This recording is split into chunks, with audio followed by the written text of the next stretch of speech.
Zdravím vás všetkých, vítajte pri posedení s Veronikou.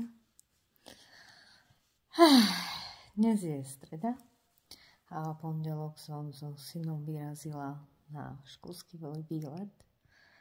Pri mojich povinnostiach nie je možné nejako často výjsť na viacej dní mimo domov. A vlastne za 4 roky sa mi to podarilo asi raz ísť niekde na 5 noci alebo 4. Poviem vám, že doprajte si ten oddych proste. Bez toho, aby ste tam museli váriť, niečo riešiť alebo aj prať. Radšej nabalte tašku naviac a vyberte sa niekam. A doprajte si to, že sa trocha postaráte o seba, že si to oddychnete, chodíme na výlety. Včera sme boli pri krásnom vodopáde, dneska sme boli na Malinobrďom. Lanovkou, potom sme boli vo Vlkolínci a tá príroda je veľký liek.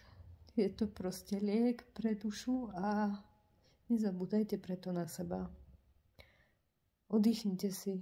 Ako nemyslím oddych, že hodinu jogy alebo niekde na sound healingu. Choďte na nejaký pobyt, kde nemusíte variť, nemusíte riešiť práve takéto veci. Odbremente sa čo najviac, ako sa dá. Čičina mi napíše, že najradšej bez detí, ale ako tento školský, sme na výlete teda so školou, som tu ale aj ja, takže doprajte si to, lebo si zaslúžite oddych. A je veľmi potrebný ten oddych v dnešnej dobe už tupľom. Takže nezabúdajte na seba. A pokiaľ vám to umožňuje všetky vaše povinnosti a situácie, mne to bolo umožnené akoby takým zázrakom, fakt, že sa to všetko krásne vyskladalo. A cítim vďačnosť. Vlastne mi to doplo až, keď sme sedeli v autobuse pondelok, že ty prďo, veď ja idem. Za 4 roky fakt sme boli raz takto na viacej dní preč a cítim ma neskonalú vďačnosť mojej rodine za pomoc. Pozdravujem vás týmto a